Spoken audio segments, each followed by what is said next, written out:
किसी अपने की मृत्यु के बाद क्या करना चाहिए, इस छोटी सी कहानी के माध्यम से आपको बताने जा रहा हूं। एक पिता अपनी 4 साल की बेटी मिनी से बहुत प्यार करते थे।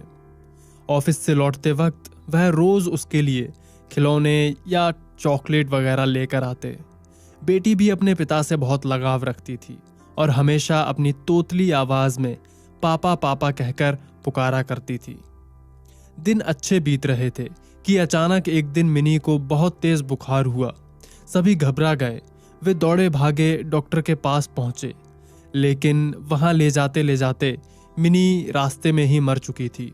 परिवार पे तो मानो पहाड़ ही टूट पड़ा और पिता की हालत तो मरे हुए व्यक्ति के समान हो गई थी। मिनी के जाने के हफ्तों बाद भी वो कुछ नहीं बोलते, ना ही किसी से बात करते, बस रोते ही रहते। यहाँ तक कि उन्होंने ऑफिस जाना भी छोड़ दिया और घर से निकलना भी बंद कर दिया। आस पड़ोस के लोगों ने और रिश्तेदारों ने उन्हें समझाने की बहुत कोशिश की, पर वे किसी की ना सुनते।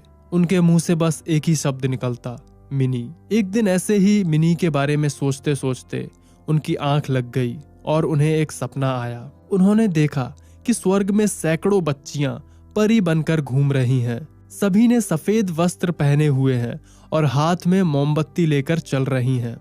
तभी उन्हें मिनी भी दिखाई दी। उसे देखते ही पिता बोले, मिनी मेरी प्यारी बच्ची, ये क्या, सभी परियों की मोमबत्तियां तो जल रही हैं, लेकिन तुम्हारी मोमबत्ती तो बुझी हुई है। क्यों, तुम इसे जला क्यों नहीं लेती? पापा की ये बात सुनकर मिनी ने कहा, पापा मैं तो बार बार मोमबत्ती जलाती हूँ, पर आप इतना रोते हो कि आपके आंसुओं से मेरी मोमबत्ती बुझ जाती है। ये बात सुनते ही पिता की नींद टूट गई। उन्हें अपनी गलती का एहसास हो गया। वे समझ गए कि उनके इस तरह दुखी रहने से उनकी बेटी भी खुश नहीं रह सकती और वह फिर से अपनी नॉर्मल लाइफ की तरफ आगे बढ़ने लगे। दोस्तों, किसी करीबी के जाने का गम शब्दों से बयां नहीं किया जा सकता, लेकिन कहीं ना कहीं हमें अपने आप को मजबूत करना होता है और अपनी जिम्मेदारियों को निभाना होता है, और शायद ऐसा करना ही मरने वाले की आत्मा को शांति देता है। इसमें कोई संदेह नहीं है कि जो हमसे प्यार करते हैं वे हमेशा हमें खुशी देखना चाहते हैं, मरने के बाद भी। चलिए दोस्तों, ये कहानी हर किसी को सुनना जरूरी है, इसलिए मैं चाहता हूँ कि आप इसे अपने सारे दोस्तों और परिवार के साथ फेसबुक, व्हाट्सएप, ट्विटर पर शेयर कीजिए। और सबसे जरूरी बात, अगर आप पहली बार बफर लाइफ चैनल पर आए हैं और अभी तक हमारा चैनल सब्सक्राइब नहीं किया है, तो नीचे दिए गए सब्सक्राइब के बटन पर क्लिक करें और बेल आइकन को दबाएं। इससे मेरे आने वाले वीडियोस का नोटिफिकेशन आपको सही समय पर मिल सकेगा।